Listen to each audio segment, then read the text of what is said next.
So hello, my friends. So this big experience we're all participating in, this transition, this amazing reset, or however you'd like to call it, is nothing less than almost certainly the biggest thing that's ever happened. One of the biggest things, if not the biggest thing that's ever happened in recorded history. I mean, this is a big deal. There are huge amounts of change at many different levels, all at the same time, and coming together in a orchestrated way. That begs the question of what in the world is going on, which is a question for another time.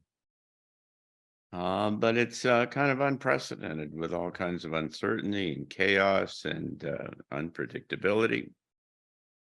And the problem with that is that trying to navigate through this whole thing with all of that uncertainty and unpredictability and intrinsic kind of change that is unfamiliar is that you get locked into the paradigm that we all have built individually and kind of corporately about how this all works and what it's all about.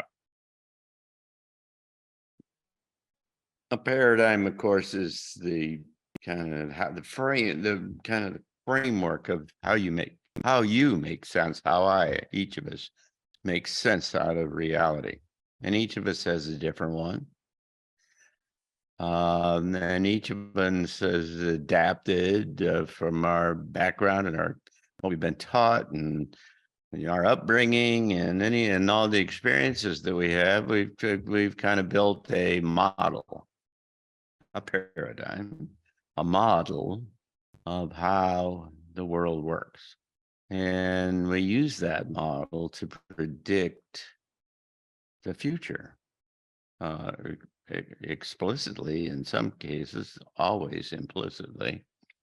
It lays in the back and it informs everything. And whether you think about it or not, you're in a sense a prisoner of your paradigm, right? And so the process of moving through a period of extraordinary disruption and change is by definition really hard because you're moving from one way of understanding reality to a dramatically different way. By definition, I mean, it's a new world after all. So it works in a different way. It has different principles. It has different assumptions. It doesn't work the same way as the other world that we all knew and where we came from works. And so you got an interesting kind of problem associated that's kind of woven in and baked into the cake, if you will, into this process of kind of getting from here to there. And that is that, as I suggested, we're all prisoners of our paradigms. We come into the room with the baggage that we bring, and that baggage, wherever you got it, whatever you read or heard or workshop you went to or whatever it is, all of that, in a sense, constrains or defines, I guess, the kind of options that are available to us. Because we never get too far away from our paradigm. You can walk a little bit out and you can work yourself out of the edges and such. But if you get too far, it becomes very uncertain and very fearful because you lose the sense of coherence and that gives you sense of security and predictability and comfort and all of those kinds of things. We're all creatures of consistency. We're all looking for consistency in one way or another, whether it's economics or politics or whatever it is. Everything we do not do radical change well. We do not. We're not built for that. Certainly in the West.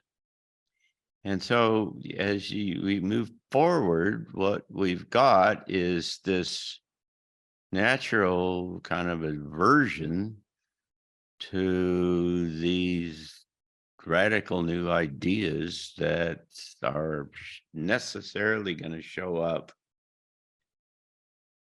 that are kind of directors, they're pointers, they're way signs on the way to this new world that is going to operate quite differently than the way we have. And the problem with that in practical terms is that as we think about the new world,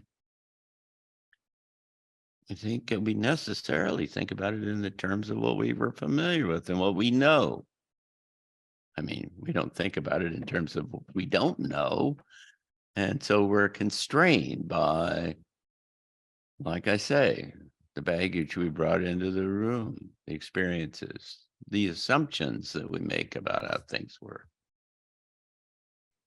And so one of the really fundamental problems about trying to make sense of it and anticipate what's coming our way, because if we don't, then we get surprised, right? It's really different and it's really big, bigger than anything we've ever seen before. And if we haven't thought about it, we get surprised and then it drives us into fear. And that's the worst kind of situation you want to be in. So you need to think about this a little bit. But as I say, you think about it in terms of things that you know, and to get out of the box is really hard. You have to suspend disbelief. You have to, yeah, there are all these kind of techniques and methodologies associated in the futures business that have lived in all these years, is to try to get people to really think about things in an a creative, unencumbered kind of way. So when we think about what a new world would look like, you immediately start saying, well, let's think about how energy will look and how transportation will look and how government will look and education will look. And when we go through this kind of natural kind of knee-jerk, almost very familiar kind of way in which we kind of parse things out and we approach them, and we try to do things. Well, government's a wonderful example, and we try to say, how do we make government better? And the economy is another good example. And nobody says, I mean, there are a few running around on the edges, but nobody says, let's get rid of capitalism and find a whole new system. Nobody says, let's dump all of government. I mean, there's the libertarians, but they don't even say, oh, let's dump all of government.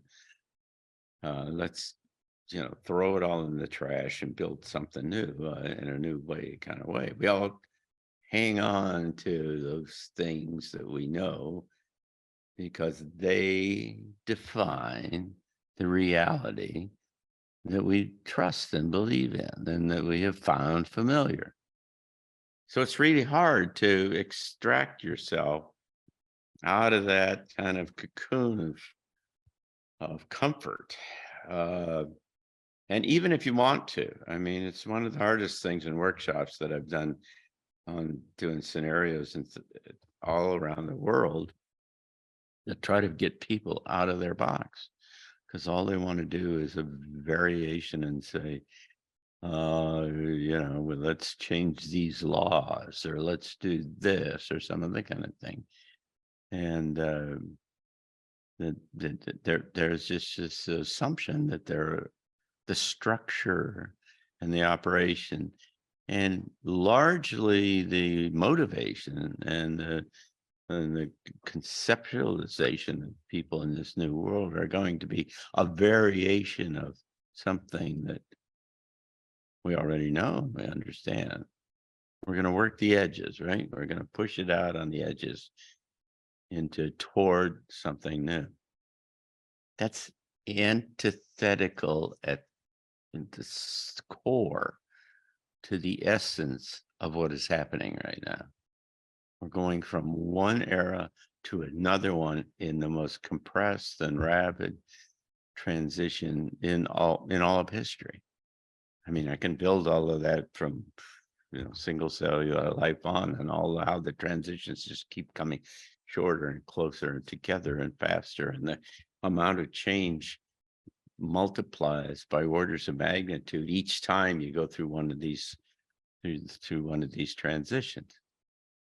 And so again, the problem is that as we build scenarios, as we think about the new possibilities and the other kind of things, we think about them necessarily in terms that we understand and that are familiar, right?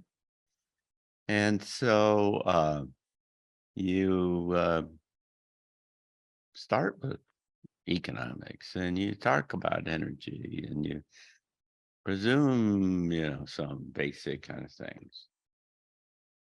There are a whole bunch of folks in the progressive kind of the community right now who are all convinced that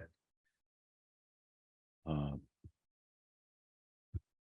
windmills generating electricity and solar panels on the roof and variations on those themes are the fundamental kind of energy structure of the future because they're familiar.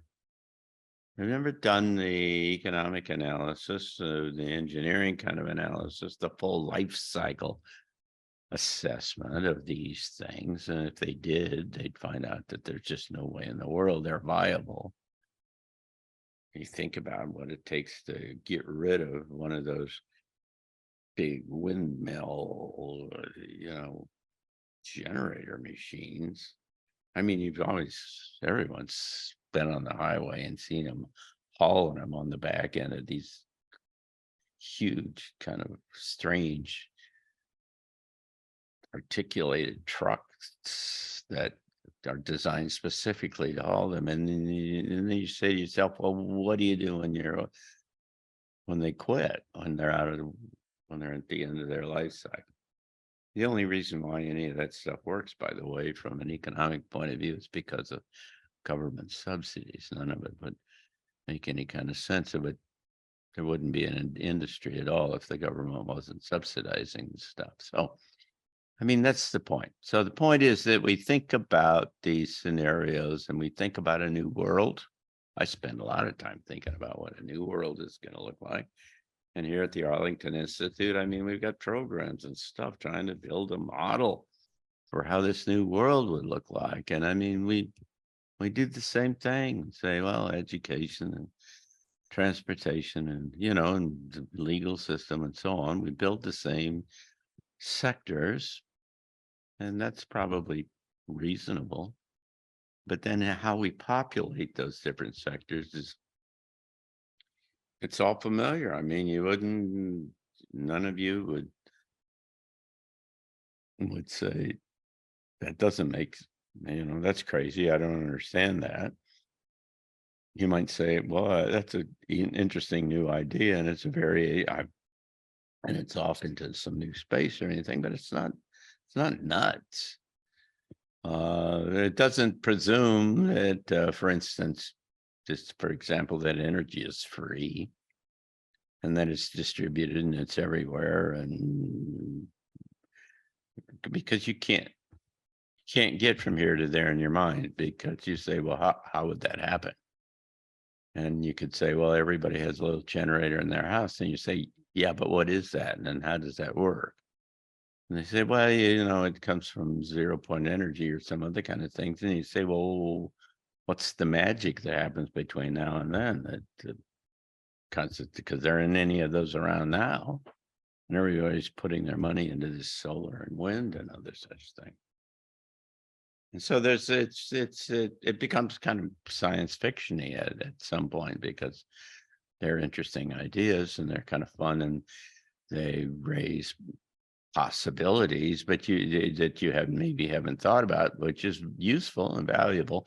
But how you get from here to there is uncertain, and we got to get from here to there, and we got to do that sometime really soon, because this is all going to change in a big hurry. And I mean, the best example, of course, is that all these people, I read another article today, Penny Kelly on our quartet said that she had 3 different sources that were all independently saying that the United States was going to come apart. And I gave her another source, and she said, now 4. And then I read one this morning, which is another source, academic study, as a matter of fact, that scientific study that came out that said, yeah, it's a natural kind of way in which these things disintegrate and come apart and then start up again. And none of us know how that comes apart and how it puts together. It's really you can say that's what's likely to happen, and you can see it coming on the horizon, but I at least can't make it's not easy. I mean, I think if you did it and put a bunch of people together and you went through a week-long process and so on, you could extract and you can pull these things kind of out. But in just for those of us, most common people trying to think about this stuff, there's no way to wrap your head around all of that. Now, how it happens, and which is the value, of course, of going through some kind of a systematic way. So if you're trying to build these ideas about what this new world would be, and you're getting a lot of smart and interesting people, and there are a lot of folks who are really committed to all of this. And the potential problem is that you get variations on the present of the things that are familiar, like I said, and that you don't fully understand that there's this ramp function change, this rapid kind of jump into another space where it really works in a dramatically different way. And and underneath all of this, the thing that's driving this is the notion that you've got a new human that's emerging through all of this. And it's the changes in the human, the changes in their perspectives, their understandings. I call it this expanded awareness of who they are and how the larger reality works. This expanded awareness, when it's an epiphany, kind of a thing that happens where you suddenly are taken aback because you suddenly see things in a dramatically kind of different way, which provides the seed bed for the emergence of the new ideas that take us towards a new world. And so it's this human kind of shift. We've talked about it in the past. There were new characteristics and the ability to have telepathy and to be, manifestation and, any number of other kind of things that we see, bubbling up all over the place around the world, and usually in independent or kind of ways, Some people can do small groups or individuals can do one thing and others can do another thing, but you never see the integrated kind of entity that comes through this new human that really does everything quite differently. And so we're again, we're locked in. We got to fight to get ourselves out of this prison of conformity and consistency and comfort and uh, you know what we were told about how science works and whatever and society and such. And so so when we think about the future, that's the natural kind of space in which we operate. It's a layer, if you will. We move into this layer and we try to push it as far out of the present as possible,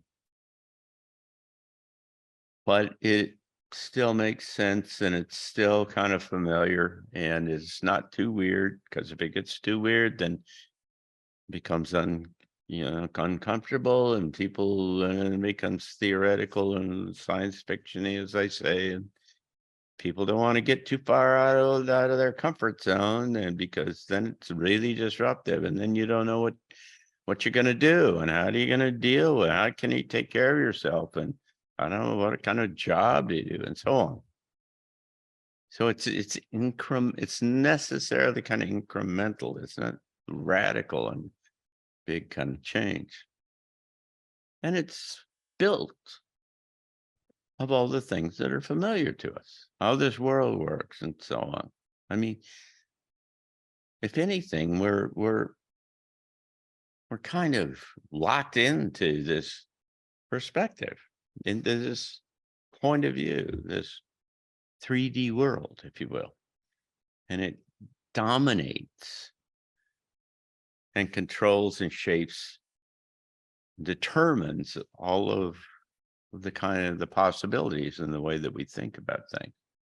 And in particular, how we think about what this transition to this new human and therefore the new world is going to be.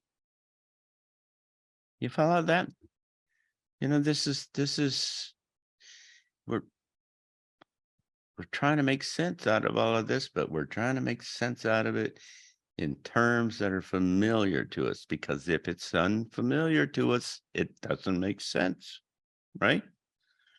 It's just you can't take too many big steps away from the present, or else you're out into quicksand or some other kind of thing that is very unstable and it's very hard to deal with. So the natural inclination for all of us in particular, and I'm talking to myself here because I'm the one who spends most of the time, I suspect, in this group, that thinking about this kind of stuff all the time, every day, all day long, almost, it seems like. And you default to these, I try to stay above the Biden, Trump, blah, blah, blah, Ukraine kind of thing, although I certainly have made the case that to be ignorant about these things is no solution. But that's not, I don't want to get caught in the little do loops and the things that the system is trying to consume and suck up all your time and energy. I try to stay above that and try to look big picture, and Greg Graydon and I do this little show that we do called What's Up, and we just talk to each other for a half an hour. And Greg says, John, you and I are systems thinkers. We look at the whole system. And yeah, that's what I try to do. I try to get up at 30,000 feet, as they say, and look down and see how the whole thing works. But there's this little thing in the back of my mind that keeps saying, this might be crazier than you even think, and that you can even begin to think. that this transition, if it is as big as what historically you look at what these transitions are, and it's 10 times more than what's happened in the past, and it's compressed and 10 times more than it has happened last time. This is a really, really, really big deal. And the whole, what you really want to do is not get controlled, not get tethered, not get uh, you know, consumed with the uh, uh, giant, consistent, overwhelming uh, uh, effort that is constantly going on to tell you how reality works. Because we're moving out of that reality to something else. So how do you break? What might that new thing be?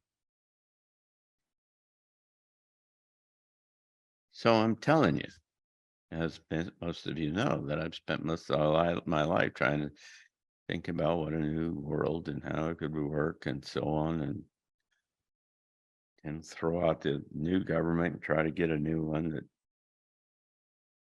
and all kinds of things like that. And so then I'm reading this book by David Hawkins. David Hawkins, if you don't know the name, you know about kinesiology, you know about muscle testing and how um, literally connects to a different dimension in our persons, in ourself, and has a kind of a direct line to truth if you learn how to do it.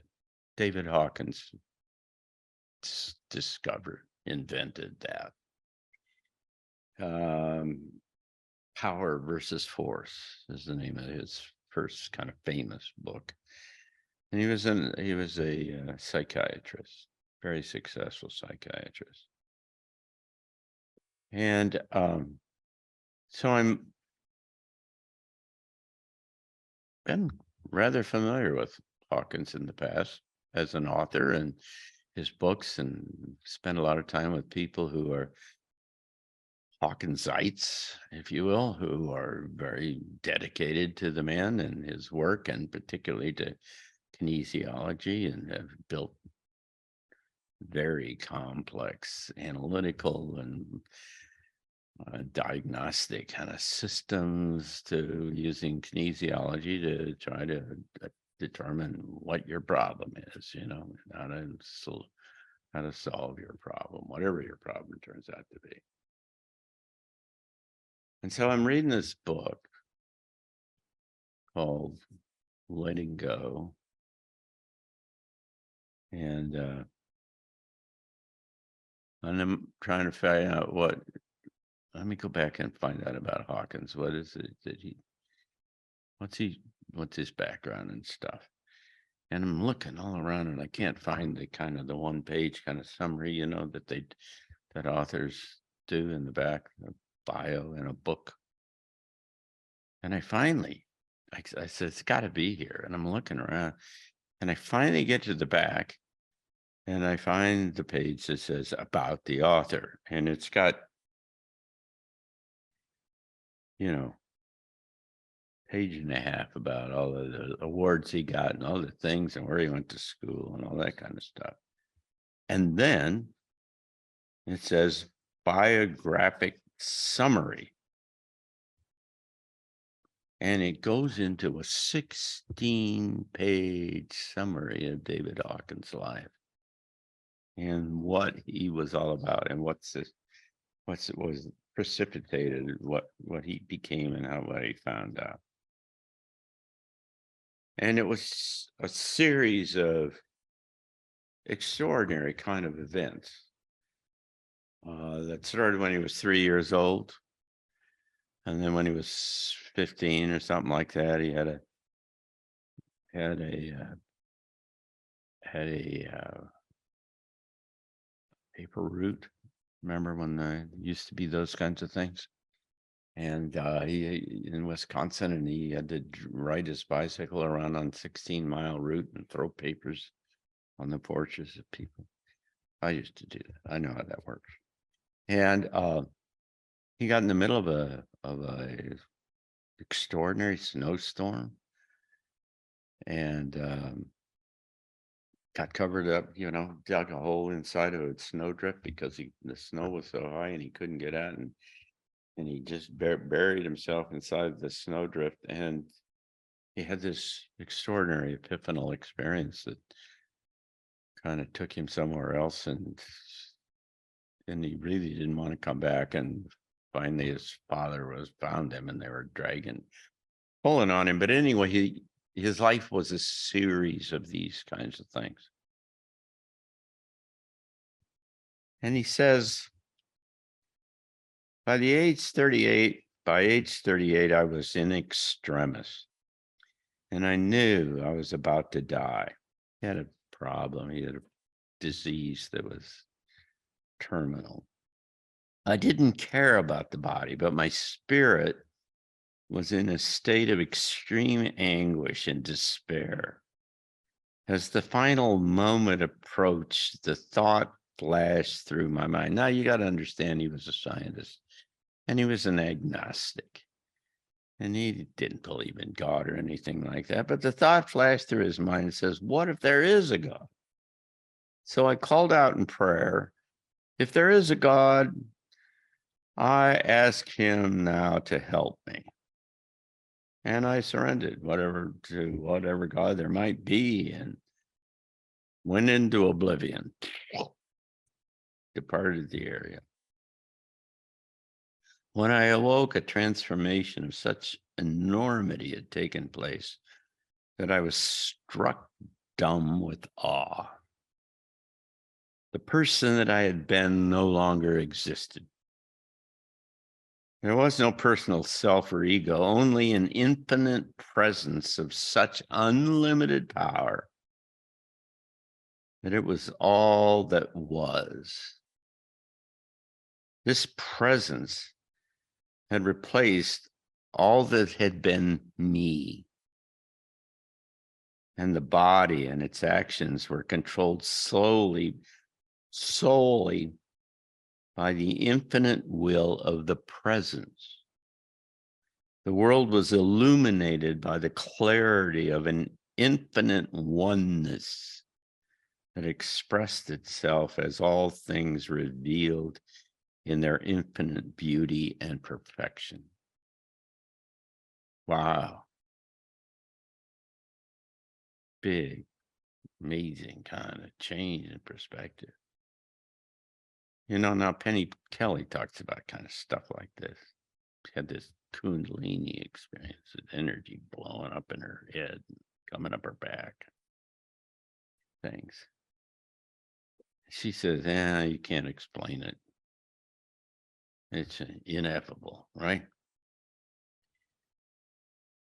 David Hawkins says it was not possible to function effectively in the world.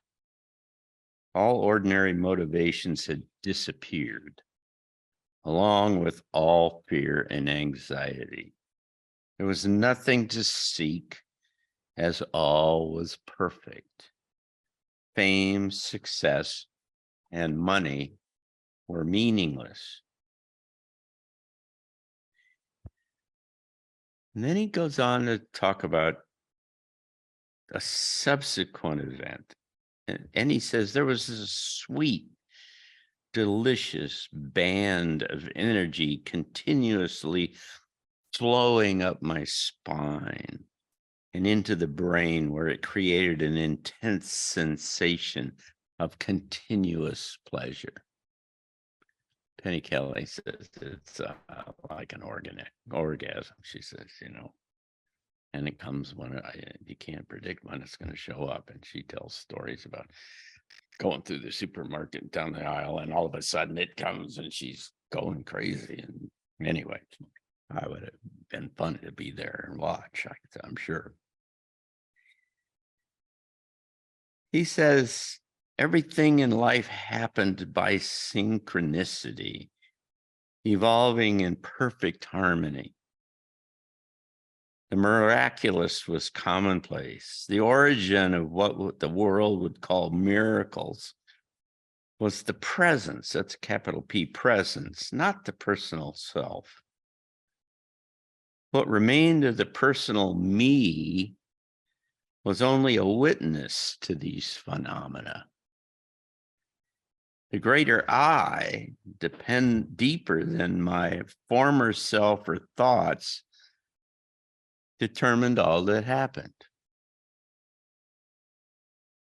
He says everything and everyone in the world was luminous and exquisitely beautiful. All living beings became radiant and expressed this radiance in stillness and splendor. It was apparent that all mankind is actually motivated by inner love, but has simply become unaware. Most lives are lived as though by sleepers unawakened to the awareness of who they really are. People around me looked as though they were asleep and were incredibly beautiful. It was like being in love with everyone.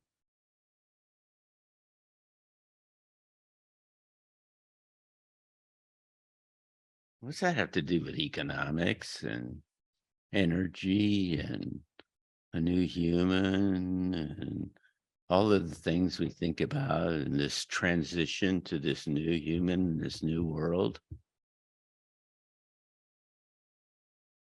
This is so different.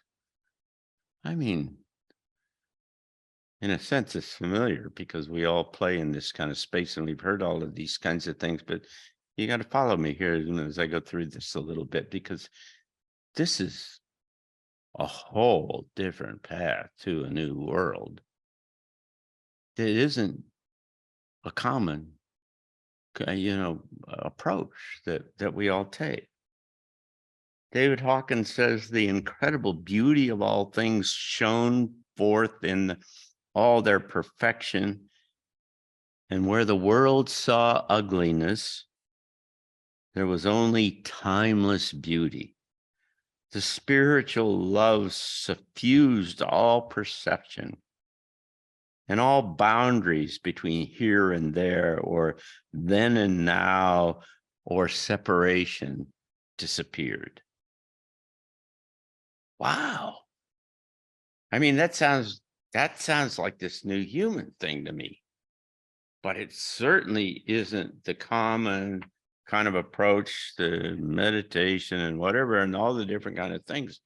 I mean, I've been to India with the avatar that's supposed to, advertise himself as being God and down on the earth, and and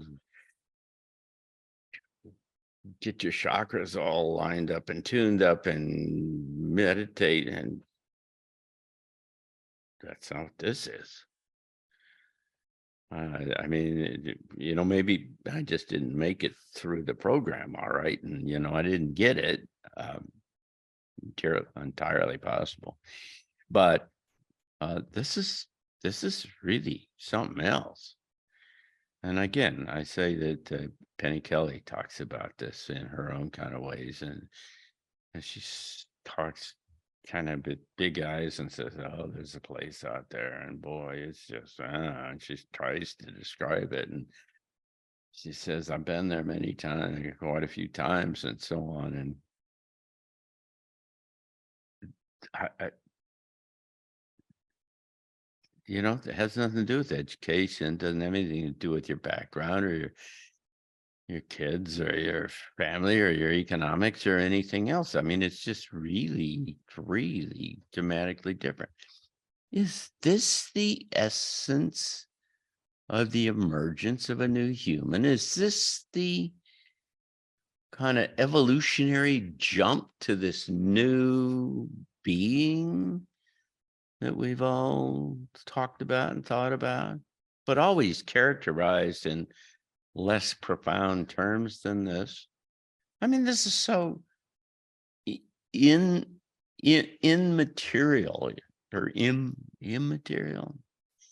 This is has it's like it's transcendent, and it has nothing to do with this world that we live in. It's kind of like you jumped off on another track, and it's not like we need to make this place better. It's a track that says this is all about making yourself different. And that this world really isn't very important. I've talked about that in the past about everything's important, but nothing matters, right? He says it became clear that all pain and suffering arises solely from the ego and not from God. This truth was silently communicated to the minds of his patients. He was talking about the kind of the miracles that happened with his patients after he got into this kind of space. And he had thousands of them. It was a very successful practice. Thousands of people coming to see him every year. He says the self had the capacity to change things in the world by merely envisioning them. Okay, wait. There's the link back into our world. But it's not this track that goes out into trying to logically try to make sense into the kinds of things. It goes out to this parabolic kind of thing out into this other kind of space that says, wait a second, you get to have this more amazing kind of transformative experience to where you've got this awareness, transformative, expanded awareness. And then it plugs back in. The self had the capacity to change things in the world by merely envisioning them.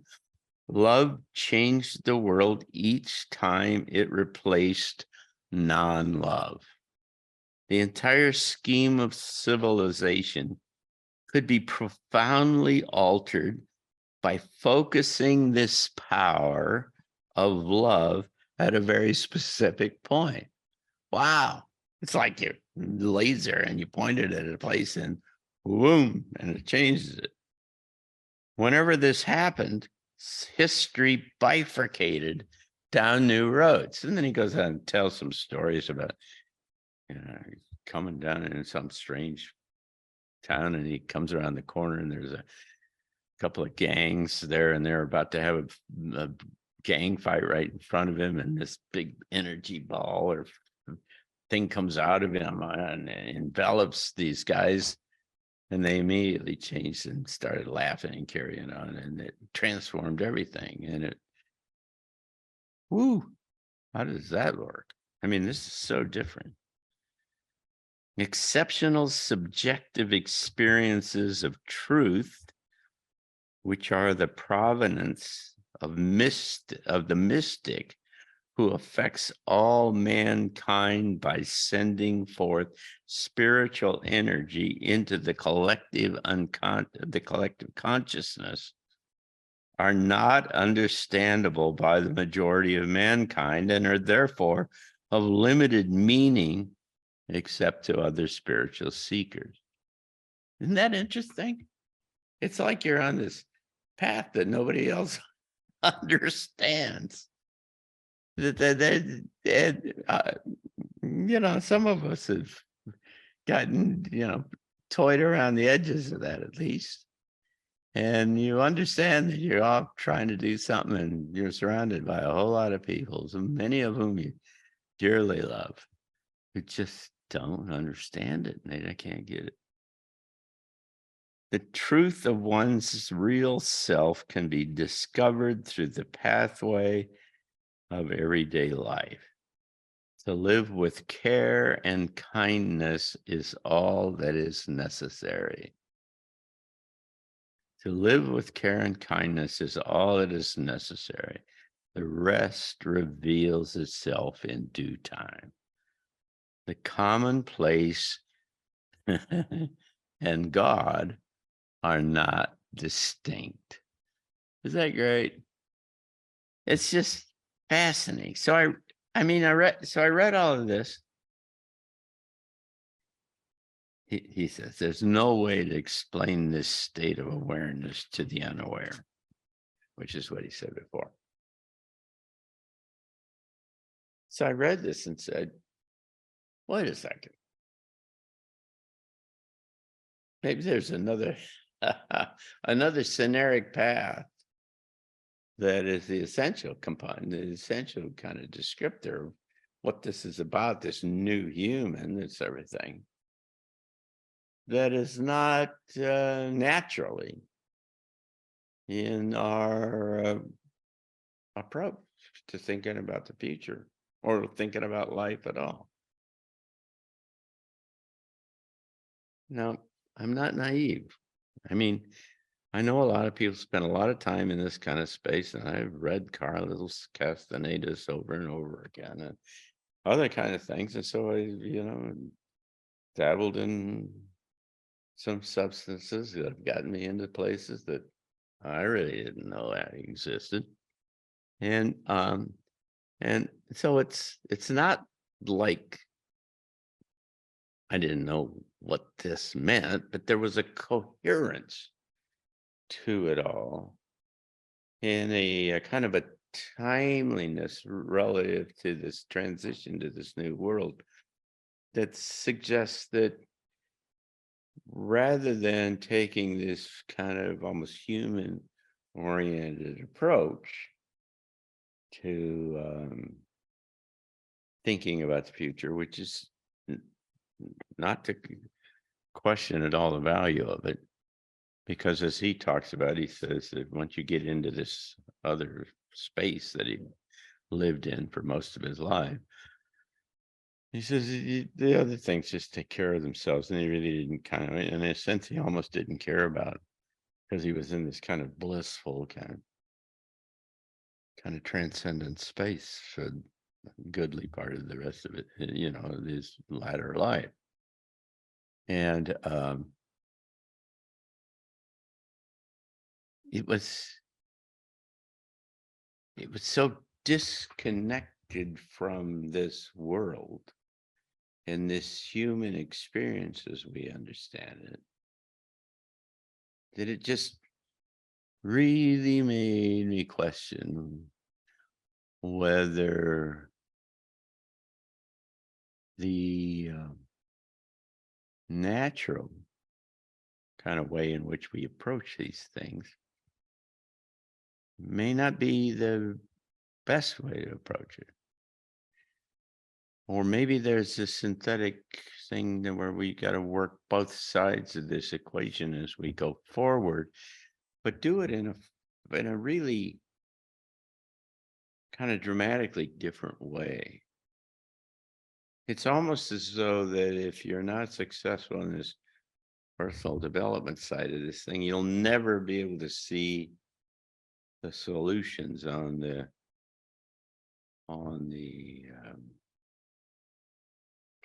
physical side. So there'll be more. We'll talk about this some more in the future, but it has raised a whole new kind of possibility to me about how we all get from here to there, and that it may well be that you need a far more and kind of explicitly integrated approach from two different kind of perspectives. So thanks.